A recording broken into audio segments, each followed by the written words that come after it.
Hello friends, welcome back to Vedic classes. ಇವತ್ತಿನ ವಿಡಿಯೋದಲ್ಲಿ ಈಗ ನಾವು MS ವರ್ಡಲ್ಲಿ ಒಂದು ಪಿಕ್ಚರ್ನ ಇನ್ಸರ್ಟ್ ಮಾಡ್ಕೊಂಡಿರ್ತೀವಲ್ಲ, ಆ ಪಿಕ್ಚರ್ನ ಎಡಿಟ್ ಮಾಡೋದು ಹೇಗೆ, ಆ ಪಿಕ್ಚರ್ ಫಾರ್ಮೇಟ್ನಲ್ಲಿ ಯಾವ್ಯಾವೆಲ್ಲ ಆಪ್ಷನ್ಸ್ ಇದೆ ಅದನ್ನು ಯೂಸ್ ಮಾಡಿಕೊಂಡು ನಾವು ತೊಗೊಂಡಿರೋ ಪಿಕ್ಚರ್ನ ಎಡಿಟ್ ಮಾಡಿ ಇನ್ನೂ ಎಕ್ಸ್ಟ್ರಾ ಆ್ಯಡ್ ಮಾಡೋದು ಯಾವ್ಯಾವ ಇದಿದೆ ಅಂತ ಎಲ್ಲ ನೋಡ್ತಾ ಬರೋಣ. ಅದಕ್ಕೂ ಮುಂಚೆ ಯಾರೆಲ್ಲ ನಮ್ಮ ಚಾನಲ್ನ ಸಬ್ಸ್ಕ್ರೈಬ್ ಮಾಡಿಲ್ಲ, ಸಬ್ಸ್ಕ್ರೈಬ್ ಮಾಡ್ಕೊಳ್ಳಿ. Okay friends, let starts the video.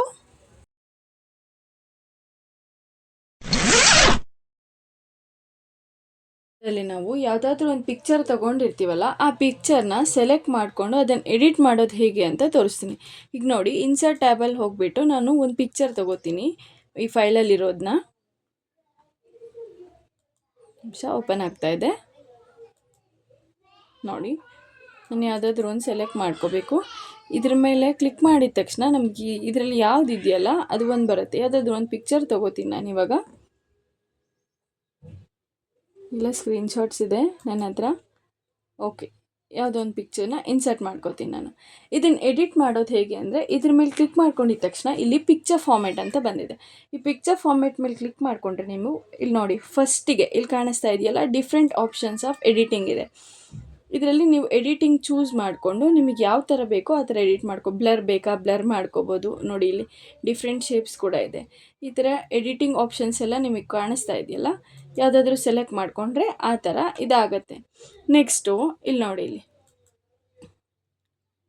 Corrections ಅಂತ ಇದೆ. ಇದ್ರ ಮೇಲೆ ಕ್ಲಿಕ್ ಮಾಡಿಕೊಂಡ್ರೆ ನಿಮಗೆ ಎಷ್ಟು ಝೂಮಿ ಆಗಬೇಕು, ಎಷ್ಟು ಬ್ಲರ್ ಆಗಬೇಕು ಆ ಥರ ಎಡಿಟ್ ಮಾಡೋ ಆಪ್ಷನ್ ಕೂಡ ಇದೆ. ಈ ಕಲರಿಂಗ್ ಆಪ್ರೇಷನ್ಸ್. ನೆಕ್ಸ್ಟ್ ಇಲ್ಲಿ ನೋಡಿ, ಕಲರ್ ಅಂತ ಇದೆ.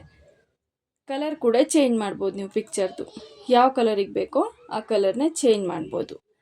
ಅಗೇನ್ ಇಲ್ಲಿ ನೋಡಿ, ಟ್ರಾನ್ಸ್ಪರೆನ್ಸಿ ಅನ್ನೋ ಆಪ್ಷನ್ ಇದೆ. ನಿಮಗೆ ಎಷ್ಟು ಟ್ರಾನ್ಸ್ಪರೆನ್ಸಿ ಬೇಕೋ ಅಷ್ಟನ್ನು ಯೂಸ್ ಮಾಡ್ಕೋಬೋದು. ಅಗೇನ್ ಇಲ್ಲಿ ಪಿಕ್ಚರ್ ಬಾರ್ಡರ್ ಅಂತ ಇದೆ.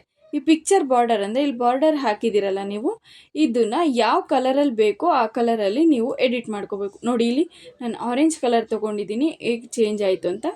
ಇದರಲ್ಲಿ ಎಫೆಕ್ಟ್ ಕೂಡ ಕೊಡ್ಬೋದು ಪಿಕ್ಚರ್ಸ್ಗೆ. ನಾನು ಇಲ್ಲಿ ಶ್ಯಾಡೋ ಎಫೆಕ್ಟ್ ತೊಗೊಂಡ್ರೆ ನೋಡಿ, different types of shadow effects ಕಾಣಿಸ್ತಾ ಇದೆ. ಇದನ್ನು ಯೂಸ್ ಮಾಡಿಕೊಂಡು ನೀವು ಯಾವ ಎಫೆಕ್ಟ್ ಬೇಕಾದರೂ ಕೊಡ್ಬೋದು.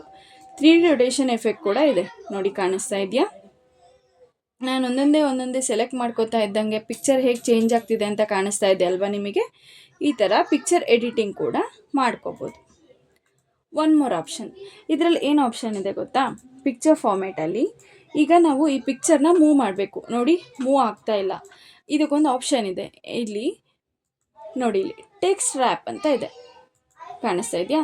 ಇದರಲ್ಲಿ ಡಿಫ್ರೆಂಟ್ ಇದೆ. ನಾನು ಇದನ್ನು ಸ್ಕ್ವೇರ್ ಅಂತ ತಗೋತೀನಿ. ನೋಡಿ, ಸ್ಕ್ವೇರ್ ಅಂತ ತಗೊಂಡು ಇದನ್ನು ಸೆಲೆಕ್ಟ್ ಮಾಡಿಕೊಂಡ್ರೆ ನೋಡಿ, ಯಾವ ಕಡೆ ಬೇಕೋ ಆ ಕಡೆ ನಾವು ಪಿಕ್ಚರ್ನ ಮೂವ್ ಮಾಡ್ಬೋದು. ಇಲ್ಲಿ ಪೊಸಿಷನ್ ಆಫ್ ದ ಪಿಕ್ಚರ್ ಅಂತ ಇದೆ. ಈ ಪೊಸಿಷನ್ ಆಫ್ ದ ಪಿಕ್ಚರ್ ಅಂದರೆ ನಮಗೀಗ ಯಾವ ಪೊಸಿಷನಲ್ಲಿ ಈ ಪಿಕ್ಚರ್ನ ಇನ್ಸರ್ಟ್ ಮಾಡಬೇಕು, ನಾನು ಇದನ್ನು ಚಿಕ್ಕದು ಮಾಡಿ ನಿಮಗೆ ತೋರಿಸ್ತೀನಿ, ಅವಾಗ ಗೊತ್ತಾಗತ್ತೆ. ಈ ಡ್ರ್ಯಾಗಿಂಗ್ ಪಾಯಿಂಟ್ ಮೇಲೆ ಇಟ್ಕೊಂಡು ನೋಡಿ, ಈ ಥರ ಡ್ರ್ಯಾಗ್ ಮಾಡಿದರೆ ನಮಗೆ ಪಿಕ್ಚರ್ಸು ಚಿಕ್ಕದು ದೊಡ್ಡದು ಆಗ್ತಾ ಹೋಗುತ್ತೆ. ಕಾಣಿಸ್ತಾ ಇದೆ ಅಲ್ವಾ? ಜೊತೆಗೆ ಇಲ್ಲಿ ರೊಟೇಟಿಂಗ್ ಆಪ್ಷನ್ ಇದೆ. ಈ ರೊಟೇಟಿಂಗ್ನ ಇಟ್ಕೊಂಡು ನೀವು ಯಾವ ರೀತಿ ಬೇಕಾದರೂ ರೊಟೇಟ್ ಮಾಡ್ಕೋಬೋದು ಪಿಕ್ಚರ್ನ. ಕಾಣಿಸ್ತಾ ಇದೆ ಅಲ್ವಾ? ಓಕೆ. ಹಾಗೆ ಇಲ್ಲಿ ಕ್ರಾಪ್ ಅಂತ ಇದೆ. ಎಷ್ಟಕ್ಕೆ ಬೇಕಾದರೂ ಕಟ್ ಮಾಡ್ಕೊಳ್ಳೋದಾದರೆ ನೋಡಿ, ಅಷ್ಟಕ್ಕೆ ಕಟ್ ಮಾಡ್ಬೋದು. ಕ್ರಾಪಿಂಗ್ ಆಪ್ಷನ್ ಕೂಡ ಇದೆ ಈ ಪಿಕ್ಚರಲ್ಲಿ. ಟೆಕ್ಸ್ಟ್ ರ್ಯಾಪಿಂಗ್ ಗೊತ್ತಾಯಿತು. ಪೊಸಿಷನ್ ಹೇಳಿದೆ ಅಲ್ವಾ? ಈ ಪೊಸಿಷನಲ್ಲಿ ಯಾವ್ಯಾವ ಪೊಸಿಷನಲ್ಲಿ ಇಡಬೇಕು ಅಂತ ನಾವು ಚೂಸ್ ಮಾಡಿಕೊಂಡು ಪಿಕ್ಚರ್ನ ಸೆಲೆಕ್ಟ್ ಮಾಡಿಕೊಂಡು ಅದರ ನೆಕ್ಸ್ಟು ಇದು ಮಾಡ್ಕೋಬೋದು. Next bring forward, send backward, selection pain ಅಂತ ಈ 3 option. Bring forward, send back ಅಂದರೆ ಈಗ ಯಾವುದಾದ್ರೂ ಒಂದು ನಾವು ಟೆಕ್ಸ್ಟ್ನ ಹಾಕಿರ್ತೀವಿ ಅಂದ್ಕೊಳ್ಳಿ ಈ ಪಿಕ್ಚರಲ್ಲಿ.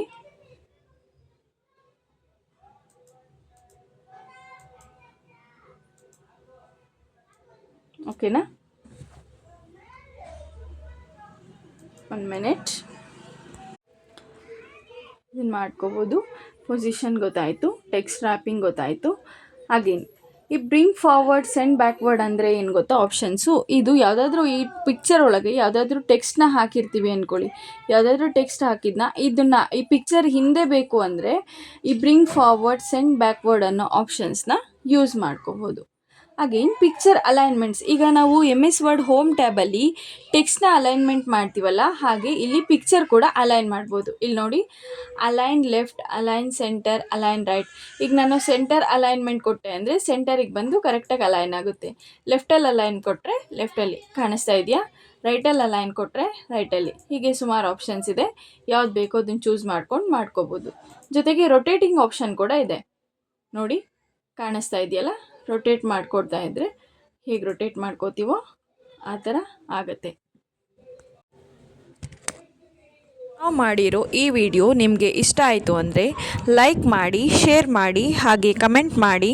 ಈ ಚಾನೆಲ್ನ ಸಬ್ಸ್ಕ್ರೈಬ್ ಮಾಡ್ಕೊಳ್ಳಿ, ಹಾಗೆ ಬೆಲ್ ಐಕಾನ್ ಮೇಲೆ ಕ್ಲಿಕ್ ಮಾಡೋದನ್ನ ಮರಿಬೇಡಿ.